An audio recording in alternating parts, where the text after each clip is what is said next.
ఏంటి రోజు కొత్తగా అన్నయ్య అంటున్నావు?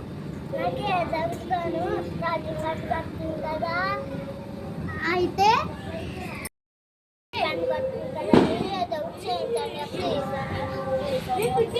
పక్కెళ్ళి అనుకోపో. తినేసి ఇలాగుందే.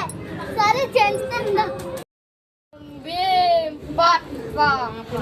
గురుగారు ఏంట్రా మీ కోసం వచ్చారు? గురు ఏంటి మీ సమస్య?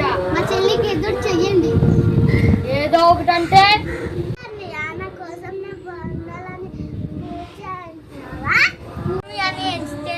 తెలుసా నీకు? మా అన్నయ్య ప్రేమతో నాకు పూజ చేయించున్నాను. పూజ కాదే భక్తురాలా చేతపడి చేయించుతున్నా. అవును, నువ్వు అర్థ మాటలు ఏదో చేయమంటున్నావు కదా, అందుకే చేతపడి చేయించుతున్నా.